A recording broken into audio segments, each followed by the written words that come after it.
নমস্কার বন্ধুরা, good morning. প্রিয়াজ এন্টারটেইনে আপনাদের সবাইকে অনেক অনেক স্বাগত জানাই। তো আজ চলে এলাম আমি অন্যরকম ভিডিও নিয়ে। দেখুন, আমার সকালটা ঠিক এভাবেই শুরু হয়, এই বাচ্চাগুলোকে সবার প্রথম খাবার দিই। এখানে আমার অনেকগুলো অ্যাকোরিয়াম রয়েছে, শুধু এই কটা নয়। দেখুন কেমন করছে ওরা খাবারের জন্য। যেই খাবার দিলাম খেতে শুরু করলো। এরাও এর থেকেও বড় রয়েছে। আসুন, এটা হলো আসল খাজানা। দেখুন ওরা কেমন করছে, খাবার খাবে বলে পাগল হয়ে গেছে। ওদেরকে খেতে দেওয়ার পরেই আমার সকালটা ঠিক শুরু হয়। আমার স্নান হয়ে গেছে, এবার আমি চলে যাবো এদের খেতে দেওয়ার পর একদম সোজা কিচেনে। আমার মেয়ে এখনও ঘুমোচ্ছে, আমার হাজব্যান্ডও শুয়ে আছে, তো আমি সেটুকু টাইমে চেষ্টা করে নিলাম রান্না করার। তো চলুন, আমার ঘরে ঘর মোছার বাসন ধোয়ার কাজের লোক আছে, তো সেগুলো তো হয়ে গেছে। তো আমি এদিকে গ্যাসটা মুছে নিচ্ছি আর গ্যাসের চারপাশটা মুছে নিচ্ছি, কারণ এবার খাবার বানাতে হবে। এই দেখুন, এখানে অলরেডি বাসন ধোয়া হয়ে গেছে। আমি এবার কড়াই বসিয়ে দিয়েছি। কি বানাবো? না, অল্প একটু সুজি বানাবো। সকাল সকাল একটু হালকা খাবার মেয়েকে দিই, আর আমার মেয়ে আবার গোটা জিনিস খেতে পারে না, মানে শক্ত। তো ওর জন্য একটু পাতলা করে সুজি বানিয়ে নিচ্ছি। সুজির মধ্যে কিচ্ছু না, শুধু একটু ঘি দিয়েছি আর একটু তেজপাতা, জল দিয়ে ফুটিয়ে নিয়ে একদম পাতলা করে ওকে আমি দিয়ে দেবো। আপনারা হয়তো ভাবছেন আজকে আমি এরকম ধরনের ভিডিও কেন নিয়ে আসলাম। হ্যাঁ, তার কারণ আমি তো সবসময় কাঠের জালে রান্না আপনাদের দেখাই। কখনো কখনো এরকম ভিডিও শেয়ার করাও একটু দরকার, যে আমি ঘরে কীরকম কী করি, কীভাবে কী রান্নাবান্না করি। তো আজ ভাবলাম তাই করি। এখানে দেখুন ডাল নিয়ে নিচ্ছে, এবার ডালটা সেদ্ধ বসাবো। আজকে বেশি কিছু করবো না, শুধু ডাল, আলু ভাজা, কারণ রাত্রিবেলা একটু রান্না ছিল মাংস, তো সেটা অলরেডি আছে। তো আপনারা বলবেন, জানাবেন যে কার কার এরকম ভিডিও ভালো লাগে, তাহলে আমি কিন্তু রোজ এরকম টাইপের ভিডিও নিয়ে আসবো। কখনো ঘর গোছানো, কখনো ঘর পরিষ্কার করা, কখনো আমি কী কাজ করি, কী না করি, কী রান্না করি, সব কিছু। আমার সুজিটা এখানে রেডি। এবার আমি এতে দিয়ে দিচ্ছি চিনি। চিনিটা দিলে একদম রেডি। এরকম পাতলা না করে হলে আমার মেয়ে আবার খেতে পারে না, তো ওর জন্য সুজি তো রেডি। ডালের মধ্যে হলুদ দিয়ে আমি ডালটা সেদ্ধ বসিয়ে দিচ্ছি।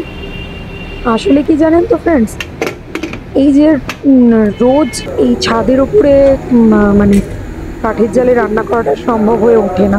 আপনারা তো বোঝেন, কারণ আমার ওরকম বাড়ি নেই। তো যার জন্য আমি ভাবলাম এরকমভাবেই ভিডিও করি, কারণ রোজ রোজ তো ভিডিও করতে পারি না। এরকমভাবে করলে আমি রোজ করতে পারবো। এখানে আমি একটু চা বানিয়ে নিচ্ছি, আমার জন্য না, কারণ আমি চা খাই না। এটা আমার হাজব্যান্ডের জন্য। যা বাসনপত্র ধোয়া ছিল সেগুলো টুকটাক করে সব জায়গায় গুছিয়ে নিলাম। এদিকে আমার চাও হয়ে এসেছে। চাটা রেডি হয়ে গেলে স্যারকে আমি চা দিয়ে দেবো। আমি চা খাই না, আমার সকালবেলায় কোনো কিছু খাওয়ার কোনো ঝামেলাও নেই। এই টুকটুক করে কাজ করতে করতে আমার বন্ধুদের সাথে ভিডিও শেয়ার হয়ে গেল, আর আমার কাজটাও ঠিক কাজের মতন হয়ে গেল। তবে হ্যাঁ, সাহস করে কিন্তু আমি ভিডিও ছাড়ছি, কারণ কি আমি জানি না আপনাদের ভালো লাগবে কি না এরকম ভিডিও। কারণ কি আমার বন্ধুরা তো আমার কাঠের জালের রান্নাতেই খুব খুশি, তো জানি না, তাও আমি সাহস করে ছাড়লাম। যদি ভালো লাগে তো অবশ্যই লাইক করবেন আর জানাবেন। ডাল সেদ্ধ হয়ে গেছে। আজকে আমি ডালে কিচ্ছু দেবো না, শুধু 5 ফোড়ন আর শুকনো লঙ্কা ফোড়ন দিয়ে ডালটাকে আমি সোমবার দিয়ে দিচ্ছি। এরকম ডাল খেতে কিন্তু মোটামুটি ভালোই লাগে, যদিও আমি ডাল একদমই পছন্দ করি না। তো ডালটা অ্যাকচুয়াল বানানো আমাদের বাড়িতে আমার হাজব্যান্ডের জন্য। ডালের মধ্যে একটু কাঁচা লঙ্কা ছিঁড়ে দিয়ে দিলাম। এবার ডালটা ফুটলেই আমার ডাল কমপ্লিট। মেয়ের জন্য এখানে আমি বানিয়ে নিচ্ছি আলু আর কুমড়ো, এটাকে সেদ্ধ করব, করে এটাকে আমি জিরে দিয়ে ফোড়ন দেব। এখানে দেখুন ডাল তো কমপ্লিট হয়ে গেছে। এবার আমি আলু আর পটল ঝিরিঝিরি করে কেটে নিয়েছি, ওটা ভেজে নেব।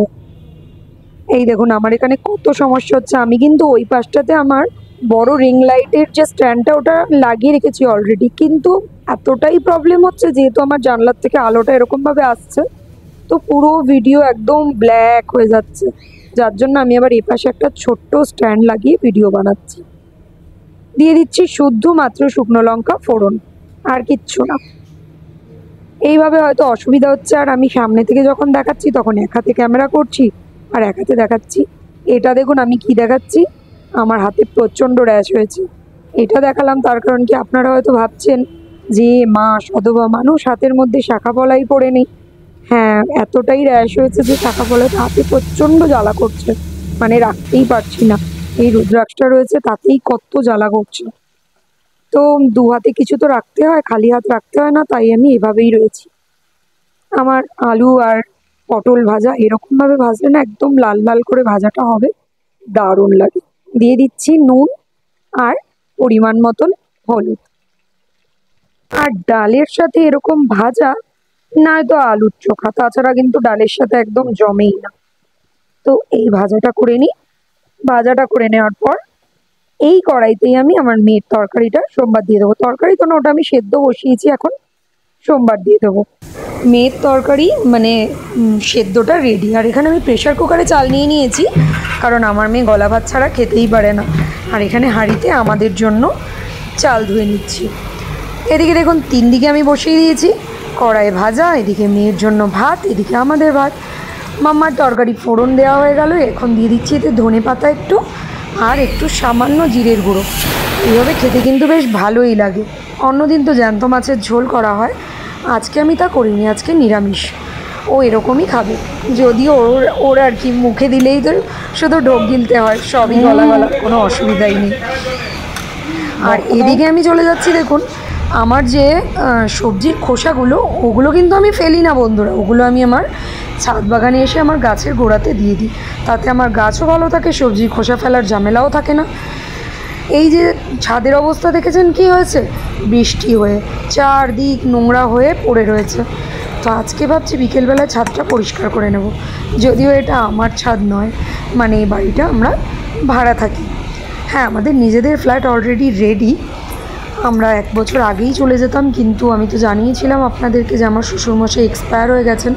তো আমাদের ওষুধ চলছে, যেটা এই মাসের শেষেই কেটে যাবে। তো তারপর কিছুদিনের মধ্যেই আমরা ফ্ল্যাটে চলে যাব। এই দেখুন, বলেছিলাম না মাংস রয়েছে রাতের, তো এই যে মাংসটা রাখা রয়েছে। ফ্ল্যাটে গেলে অবশ্যই আপনারাও সাথে থাকবেন, আপনারাও সবই দেখতে পাবেন। আর বন্ধুরা, আমার কাজ কিন্তু সব শেষ, গোছানো গাছানো মোছা রান্না সব কমপ্লিট। দেখুন সব কাজ হয়ে গেছে। তো এবারে তো বন্ধুরা, আমার ভিডিওটা ভালো লাগলে একটা লাইক কমেন্ট শেয়ার করতে ভুলবেন না। আর নতুন বন্ধুরা প্লিজ আমার চ্যানেলটা সাবস্ক্রাইব করে দিন। আজকে আমি অন্যরকম একটু ভিডিও নিয়ে আসলাম, তো যদি ভালো লাগে কমেন্টসে অবশ্যই জানাবেন। তো চলুন, দেখা হচ্ছে আবার কালকে।